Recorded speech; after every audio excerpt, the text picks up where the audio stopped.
ತುಮಕೂರು ಜಿಲ್ಲೆಯ ಅರಣ್ಯ ಪ್ರದೇಶದಲ್ಲಿ ಸುಟ್ಟ ಸ್ಥಿತಿಯಲ್ಲಿ ಮಹಿಳೆಯೊಬ್ಬರ ಶವ ಪತ್ತೆಯಾಗಿದ್ದ ನಿಗೂಢ ಪ್ರಕರಣ ಕೊನೆಗೂ ಭೇದಿಸಲ್ಪಟ್ಟಿದೆ. ಪ್ರಕರಣ ನಡೆದು 4 ತಿಂಗಳ ಬಳಿಕ ಪೊಲೀಸರ ಚಾಣಾಕ್ಷ ತನಿಖೆಯಿಂದಾಗಿ ಬೆಚ್ಚಿ ಬೀಳಿಸುವ ಸತ್ಯ ಹೊರಬಂದಿದ್ದು, ಅಕ್ರಮ ಸಂಬಂಧ ಹೊಂದಿದ್ದ ಪ್ರಿಯಕರನೇ ಈ ಭೀಕರ ಕೃತ್ಯ ಎಸಗಿರುವುದು ಬೆಳಕಿಗೆ ಬಂದಿದೆ. ಕಳೆದ ಜನವರಿ 30ರಂದು ತುಮಕೂರು ಜಿಲ್ಲೆಯ ತುರುವೇಕೆರೆ ತಾಲೂಕಿನ ಅಂಚಿಹಳ್ಳಿ ಅರಣ್ಯ ಪ್ರದೇಶದಲ್ಲಿ ಸುಟ್ಟ ಸ್ಥಿತಿಯಲ್ಲಿ ಮಹಿಳೆಯೊಬ್ಬರ ಶವ ಪತ್ತೆಯಾಗಿತ್ತು. ಮುಖ ಮತ್ತು ದೇಹ ಸುಟ್ಟು ಹೋಗಿದ್ದರಿಂದ ಮೃತದೇಹ ಯಾರದ್ದು ಎಂದು ಪತ್ತೆ ಹಚ್ಚುವುದು ಪೊಲೀಸರಿಗೆ ದೊಡ್ಡ ಸವಾಲಾಗಿತ್ತು.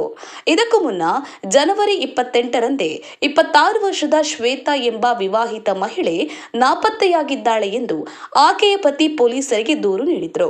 ನಾಪತ್ತೆಯಾದ ಶ್ವೇತಾಳ ತಾಯಿಯ DNA ಮಾದರಿಯನ್ನು ಪಡೆದ ಪೊಲೀಸರು ಪರೀಕ್ಷೆ ನಡೆಸಿದಾಗ ಕಾಡಿನಲ್ಲಿ ಸುಟ್ಟು ಕರಕಲಾದ ಶವ ಶ್ವೇತಾಳದ್ದೇ ಎಂಬುದು ಖಚಿತವಾಯಿತು. ತಕ್ಷಣ ಕಾರ್ಯಪ್ರವೃತ್ತರಾದ ತುರುವೇಕೆರೆ ಪೊಲೀಸರು ಕೊಲೆಗಾರರ ಪತ್ತೆಗಾಗಿ ತನಿಖೆಯನ್ನು ತೀವ್ರಗೊಳಿಸಿದರು. ಪೊಲೀಸರು ಮೃತ ಶ್ವೇತಾಳ ಮೊಬೈಲ್ ಕರೆಗಳ ವಿವರಗಳನ್ನು ಕೂಲಂಕುಷವಾಗಿ ಪರಿಶೀಲಿಸಿದಾಗ ತುರುವೇಕೆರೆಯ ಮತ್ತಗದಹಳ್ಳಿಯ ನಿವಾಸಿಯಾಗಿರುವ 53 ವರ್ಷದ ಭಾನುಪ್ರಕಾಶ್ ಎಂಬಾತನ ಸಂಪರ್ಕ ಇರುವುದು ಪತ್ತೆಯಾಗಿದೆ. ಅನುಮಾನದ ಆಧಾರದ ಮೇಲೆ ಭಾನುಪ್ರಕಾಶ್ನನ್ನ ವಶಕ್ಕೆ ಪಡೆದು ತೀವ್ರ ವಿಚಾರಣೆ ನಡೆಸಿದಾಗ ಅಸಲಿ ಸತ್ಯ ಹೊರಬಿದ್ದಿದೆ. ವಿಚಾರಣೆಯ ವೇಳೆ ಆರೋಪಿ ಭಾನುಪ್ರಕಾಶ್ ತನ್ನ ತಪ್ಪನ್ನ ಒಪ್ಪಿಕೊಂಡಿದ್ದಾನೆ. 26 ವರ್ಷದ ಶ್ವೇತಾ ಹಾಗೂ 53 ವರ್ಷದ ಭಾನುಪ್ರಕಾಶ್ ನಡುವೆ ಅಕ್ರಮ ಸಂಬಂಧವಿತ್ತು. ಆದರೆ ಇತ್ತೀಚೆಗೆ ಇಬ್ಬರ ನಡುವೆ ಜಗಳವಾಗಿ ಭಾನುಪ್ರಕಾಶ್ ಆಕೆಯೊಂದಿಗೆ ಮಾತನಾಡುವುದನ್ನು ಬಿಟ್ಟಿದ್ನು.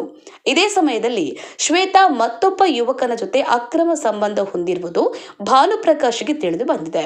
ಇದರಿಂದ ತೀವ್ರ ಆಕ್ರೋಶಗೊಂಡ ಆತ ಆಕೆಯನ್ನು ಕೊಲೆ ಮಾಡಿ ಗುರುತು ಸಿಗದಂತೆ ಕಾಡಿನಲ್ಲಿ ಹಾಕಿ ಸುಟ್ಟು ಹಾಕಿದ್ದಾಗಿ ಒಪ್ಪಿಕೊಂಡಿದ್ದಾನೆ.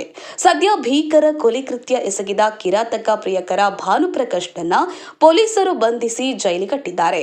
4 ತಿಂಗಳ ಕಾಲ ಅಡಗಿದ್ದ ಮರ್ಡರ್ ಮಿಸ್ಟರಿಯನ್ನ ಭೇದಿಸಿದ ಪೊಲೀಸರ ಕಾರ್ಯಕ್ಕೆ ಸಾರ್ವಜನಿಕ ವಲಯದಲ್ಲಿ ಶ್ಲಾಘನೆ ವ್ಯಕ್ತವಾಗಿದೆ. ಕೇಶವ ಕೋಳಘಟ್ಟ, ತುರುವೇಕೆರೆ. ಜೈ ಭೀಮ್ ನ್ಯೂಸ್ 24x7 ಇದು ಬಹುಜನರ ನ್ಯಾಯಕ್ಕಾಗಿ.